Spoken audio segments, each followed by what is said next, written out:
Jennessa is familiar from her time with us speaking about her book called The Princess Guide, which I wasn't here for. Yes. Today, she'll talk about her book from our Sunday visitor called Road Signs for Catholic Teens, which is, I have teenagers, yes. so very, very necessary. Perfect. Before we even start, tell us a little bit about yourself. Sure. I've lived in Massachusetts for 8 years now. I'm originally a Virginian, so I won't say y'all on your show, though, don't worry. Right now, I live out in Mansfield, and I'm loving it out there. And Boston's really grown on me. I don't think I'll be moving. Plus, my kids start talking about snow in July. So I'm a mom of 3, and I'm expecting number 4. Congratulations. Yes. In March? Yep, in March. 7th? March baby. It might...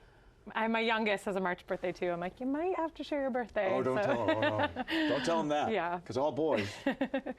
So you edited, Jennessa, you've edited Road Signs for Catholic Teens. You wrote some of the chapters in here. Can you just give us an overview of why this is a great book for teens and parents? Sure. So this is amazing. People over 18, drivers over 18, spend 18 hours and 31 minutes in their car a week. I didn't know that. Yeah, which amounts to 5 days a month. So that's a lot of time in our cars. So I thought it was time to kind of breathe new life into that space.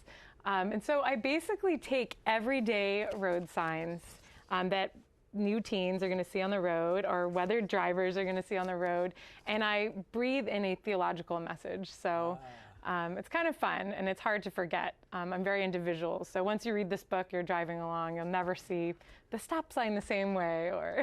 You can't put the roads... I have to see the road signs now. So there's a deer. Yeah, I brought some samples. Slow, deer. Deer crossing, I've got fire engine crossing, and slippery when wet. Yes. You know what's interesting? I know all those. Yes. So how do you do that? How do you tie in... Because I really like the idea. How do you tie in the signs with theology? Yes. Something I coined, I call it creative catechesis. So I did that a little bit in my other book, The Princess Guide, but it's basically, presenting the faith in a new way.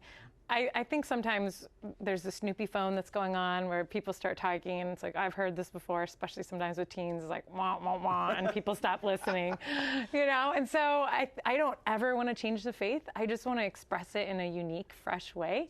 And so that was my approach. When I had this idea for this book, I was enrolled in my master's program, and I was in DC driving a ton. So it was like this perfect recipe of like all this exciting new stuff I was learning, plus like a lot of time on the road. And I just started looking at signs a different way. So, for example, slippery when wet. Yes. It's all about the near occasions of sin. Right. A great chapter, because we're surrounded by near occasions of sin all the time. Yeah, a forgotten topic, I think. Yeah. So, yeah, my goal with this book, not to come off edgy or bad, but I think chastity is such an important topic for teens, but I think sometimes every book is just about chastity. And so I want teens to grow in the relationship with Christ and see the vast topics and all the beauty of the church and kind of learn everything, all the virtues that they could grow in. So fabric of their entire life. Yeah. So this is a big world, and there's a lot of different topics within this world. Absolutely. Now, how did you get the people to write, and how did you assign the signs? Yeah, I mean, Holy Spirit. Really, honestly, there's some of my just really good friends who were passionate about Jesus. I knew they had a background for teens, and I knew they'd do a good job expressing the faith. So some familiar names are Allison Gingras. I know she's been on, and a lot of people might recognize that name. Miriam Marston, who used to work for Tyne. So some familiar names, but people from really all over the country. So I thought it'd be good to have a different perspective. My last book was all for girls, and so this is totally boys and girls. You've got some guy writers, girl writers, so there's a lot that, different perspectives coming in.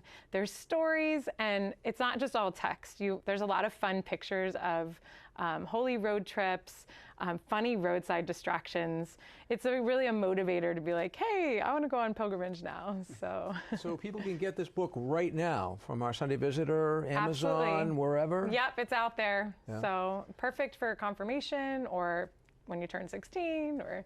You've ruined something for me, though, I have to tell you. No, you have.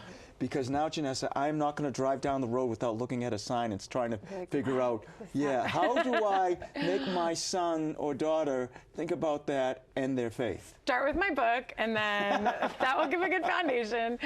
Yeah, so my favorite road sign is the deer crossing sign. So probably people have seen the article that came out years ago that teens or children as early as 10 are leaving the faith over this belief that faith and science aren't compatible.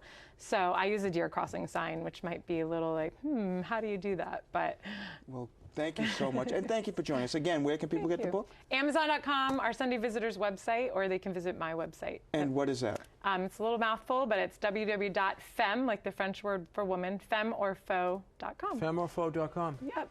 Well, it's a pleasure to finally meet you. Yeah. I so thank you that you came in, and we'll be thinking and praying for you and your new baby and your kids. Thank You have 3 boys.